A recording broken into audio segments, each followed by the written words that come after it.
When we think about historical films in Hollywood, we always think about the bad ones. There's Braveheart with its very good movie, but very inaccurate historical facts.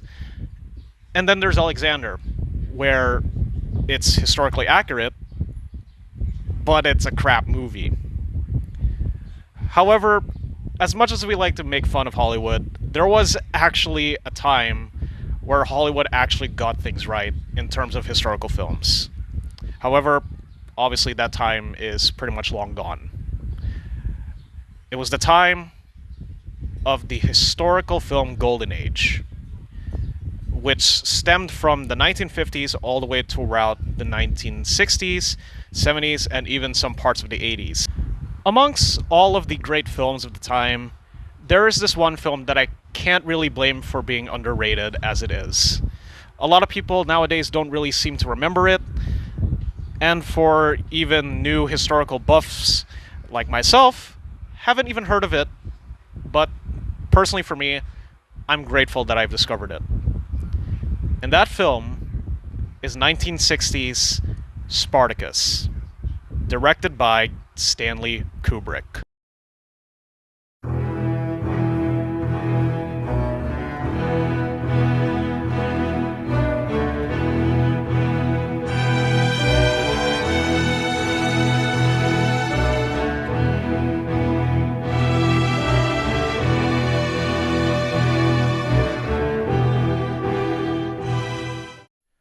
The 1960 Spartacus film, up until this day, is considered by far one of the most successful pictures to ever be released in the 1960s.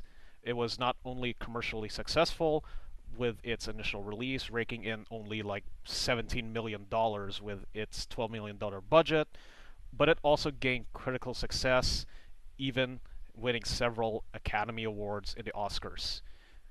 Stanley Kubrick, who directed the movie Spartacus film, is also considered one of the most prominent directors in Hollywood history. The film had an all-star cast with Kirk Douglas playing Spartacus, and the supporting cast was composed of other fantastic actors such as Laurence Olivier, Peter Ustinov, Gene Simmons, and Tony Curtis, and as well as the blacklisted Dalton Trumbo, who scripted the movie. Why was he blacklisted? Well, this was America in the 1960s, and the Soviets were a thing back then. The 1960 Spartacus movie, which is directed by Stanley Kubrick, presents a film adaptation of one of the most well-known rebel leaders of the world and in ancient Greece. The rebellious Thracian Spartacus was born and raised as a slave before he was sold to a gladiator trainer named Batiatus. After weeks of being trained to kill for the arena and also falling in love with a female slave who he meets in the encampment, Spartacus later on turns on his own owners and leads other slaves into a rebellion against ancient Rome. As the rebels move from town to town, pillaging and gaining more slaves into their numbers, under the leadership of Spartacus, they would make their way to southern Italy, where they would cross the sea and return to their home. But unfortunately for Spartacus and his fellow freed slaves, they would soon meet their end in a battle against the Roman Empire's army, led by Crassus. And the well-known former gladiator of the slave revolt would meet his end on the battlefield. The Spartacus revolt would later be well known to historians as the Third Servile War, or the Gladiator War, which lasted from 73 BCE to 71 BCE. The movie for the first part is set around the Balkans, where we see Spartacus get sold to Baratius. Afterwards, the setting transitions to Capua, Italy, which is known for training gladiators. And around the final time, when we finally see the gladiators and Spartacus break out and revolt against Rome, the setting changes from the training outposts to Rome itself, to the countryside forest where we see Spartacus talking with Sicilian pirates to help them escape, to the battlefield where Crassus and the Romans would defeat the gladiator army.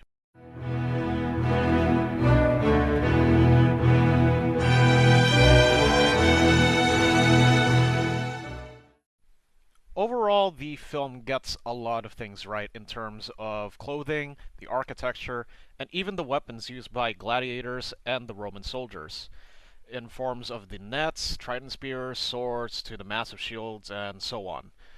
Of course, not every historical movie is perfect, and there are some inaccuracies.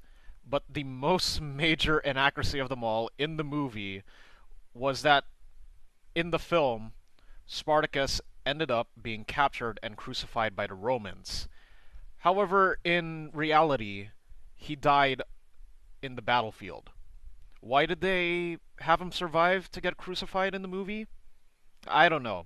I think it's just Hollywood being Hollywood, and they just wanted to make things more dramatic to associate the fact that the Romans was responsible for crucifixions.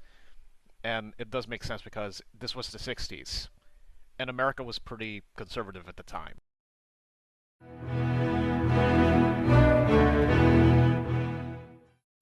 As a movie, it was an amazing film. But when it comes to the outcome of Spartacus, with him getting crucified, that is a massive inaccuracy which makes it detached from what actually happened in reality.